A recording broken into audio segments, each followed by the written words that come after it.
ಚೈತ್ರ ಮಾಸ ಪಾನಕವನ್ನು ದಾನ ಕೊಡಬೇಕು, ವಿಶೇಷವಾಗಿ ವೈಶಾಖದಲ್ಲಿ ಮೊಸರನ್ನು ದಾನ ಕೊಡಬೇಕು, ಕಾರ್ತೀಕದಲ್ಲಿ ದೀಪಾರಾಧನೆ ಮಾಡಬೇಕು, ಚಾತುರ್ಮಾಸ್ಯ ಕಾಲದಲ್ಲಿ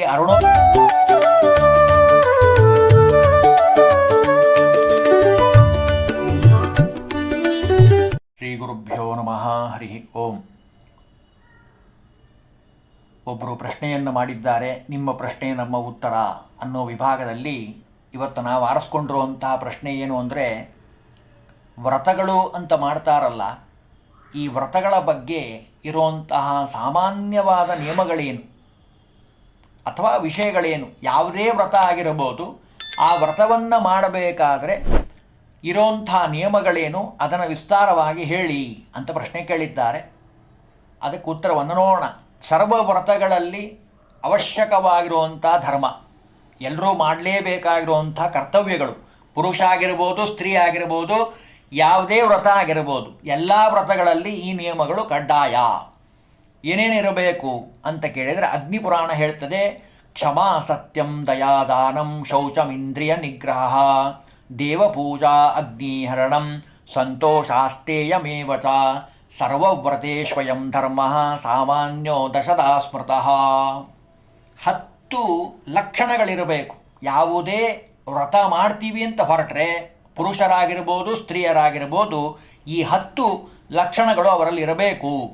ಮೊದಲನೇದ್ದು ಕ್ಷಮ, ಎರಡನೇದ್ದು ಸತ್ಯ, ದಯಾ ಮಾಡೋ ಗುಣ ಇರಬೇಕು, ದಾನ ಮಾಡಬೇಕು, ಶೌಚ, ಆಂತರಿಕವಾದ ಶೌಚ, ಬಾಹ್ಯ ಶೌಚ ಇರಬೇಕು, ಇಂದ್ರಿಯ ನಿಗ್ರಹ, ಆಮೇಲೆ ದೇವರ ಪೂಜಾ ಮಾಡಬೇಕು, ಅಗ್ನಿಹೋತ್ರ ಅಂದರೆ ವಿಶೇಷವಾಗಿ ಅಗ್ನಿ ಆರಾಧನೆ ಮಾಡಬೇಕು, ಹೋಮ ಹವನಾದಿಗಳನ್ನು, ಸಂತೋಷದಿಂದ ಇರಬೇಕು, ಕೋಪ ಮಾಡ್ಕೋಬಾರ್ದು, ಕದಿಯಬಾರ್ದು. ಇವೆಲ್ಲವೂ ಕಡ್ಡಾಯವಾಗಿ ಎಲ್ಲ ವ್ರತಗಳಲ್ಲಿ, ಯಾವುದೇ ವ್ರತ ಮಾಡಿ, ಅನಂತ ಪದ್ಮನಾಭ ಮಾಡಿ, ವರಮಹಾಲಕ್ಷ್ಮಿ ಮಾಡಿ, ಸತ್ಯನಾರಾಯಣ ಪೂಜಾ ಮಾಡಿ, ಗೌರಿ ದದಿಗೆ ಅಂತ ಮಾಡಿ, ಗಣಪತಿ ಪೂಜಾ ಮಾಡಿರಿ, ಯಾವುದೇ ಮಾಡಿದರೂ ಈ 10 ಗುಣಗಳು ಕಡ್ಡಾಯ.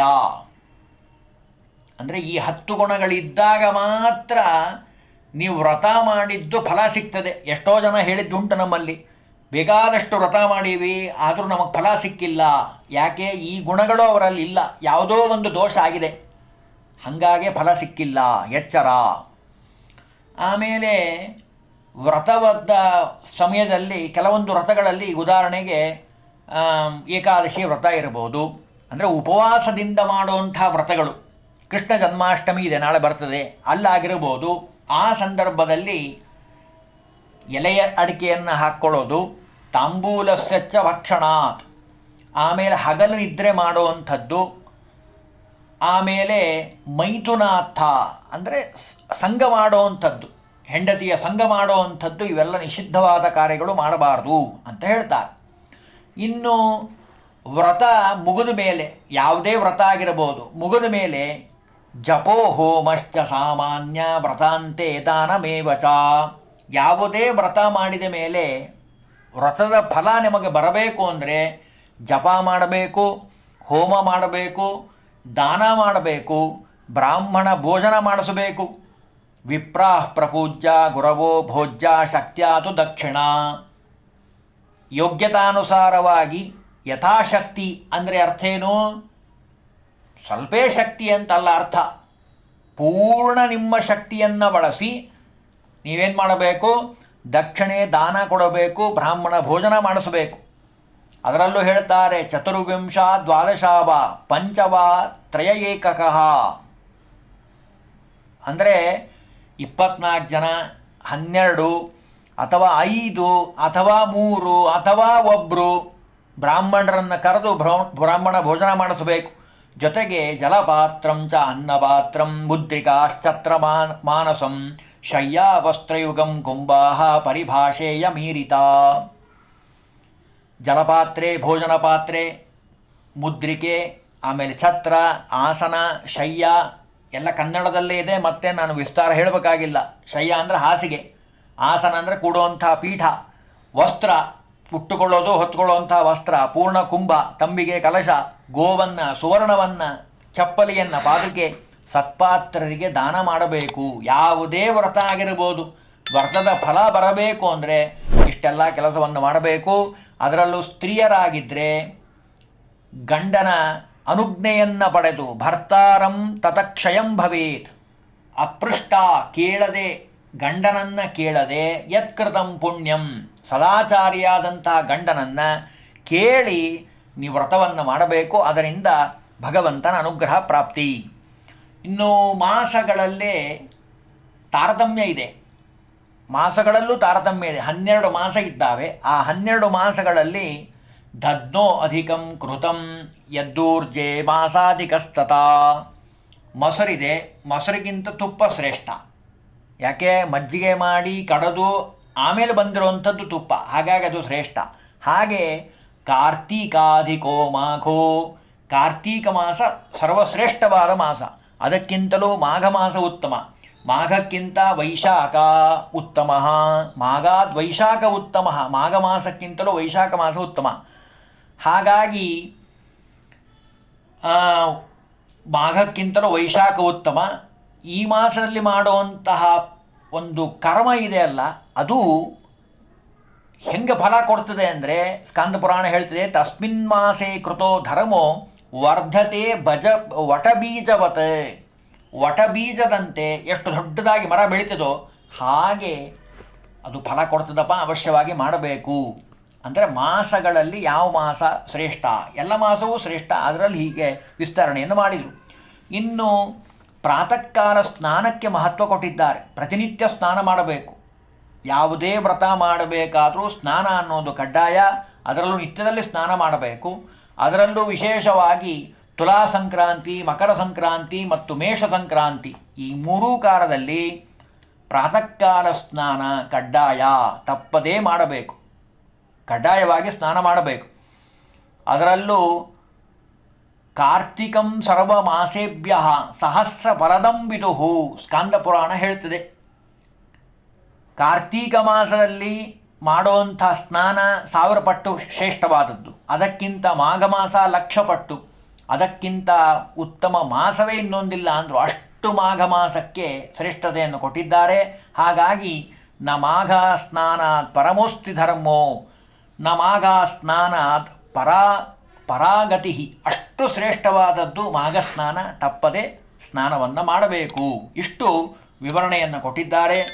ಇನ್ನು ಕೆಲವೊಂದು ನಿಷಿದ್ಧವಾದ ಕರ್ಮಗಳಿದ್ದಾವೆ, ಅಂದರೆ ವ್ರತಗಳು, ಅವನ್ನು ಮಾಡಬಾರದು ಅಂತ ಹೇಳ್ತಾರೆ. ಅಂದರೆ ಭಗವಂತನ ಆರಾಧನೆಯನ್ನು ಮಾಡಬೇಕು. ಭಗವಂತನನ್ನು ಬಿಟ್ಟು ಯಾವುದೇ ತಾಮಸ ದೇವತೆಗಳನ್ನು ಅಥವಾ ಭೂತ ಪ್ರೇತಾದಿಗಳನ್ನು ಯಾವುದೇ ಕಾರಣಕ್ಕೂ ಪೂಜಾ ಮಾಡಬಾರ್ದಪ್ಪ.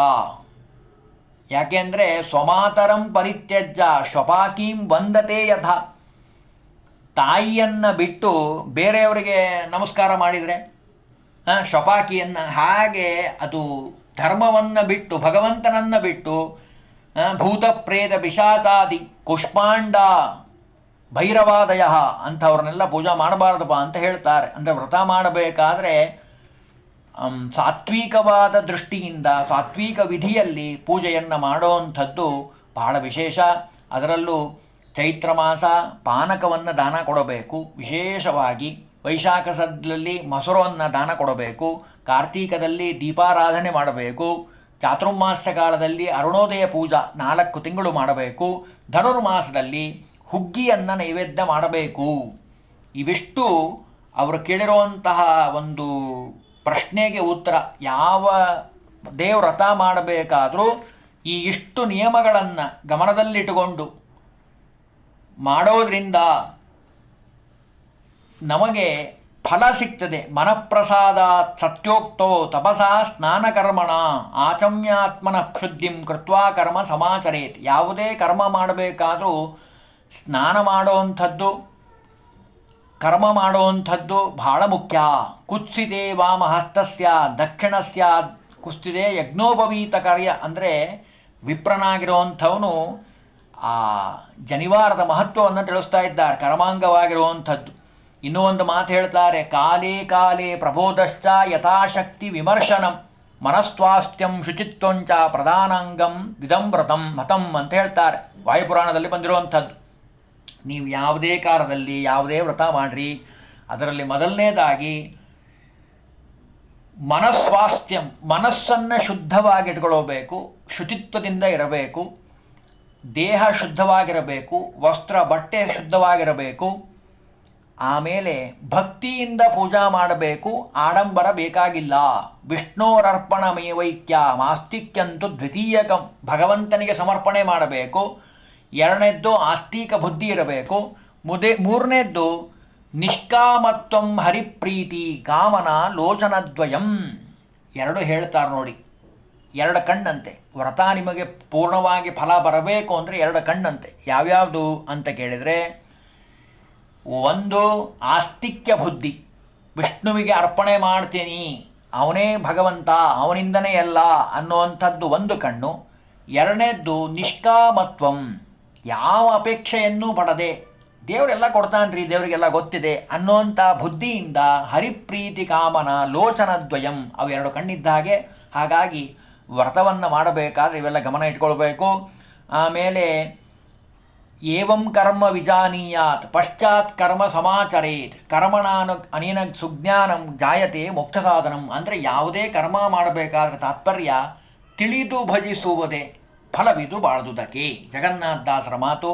ಹಾಗಾಗಿ ಜ್ಞಾನಿಗಳನ್ನು ಕೇಳಿ, ಸಜ್ಜನರನ್ನು, ಸದಾಚಾರಿಗಳನ್ನು, ಅದರಲ್ಲಿ ನಿಷ್ಣಾತರಾಗಿರುವಂಥವರನ್ನು ಕೇಳಿ ವ್ರತವನ್ನು ಮಾಡಿದ್ದೇ ಆದರೆ ವ್ರತ ಫಲ ಬರ್ತದೆ. ಅವರ ಪ್ರಶ್ನೆಗೆ ಉತ್ತರವನ್ನು ಕೊಟ್ಟಿದ್ದೀವಿ. ಹರಿ ಓಂ ಶ್ರೀಕೃಷ್ಣ ಅರ್ಪಣಮಸ್ತು.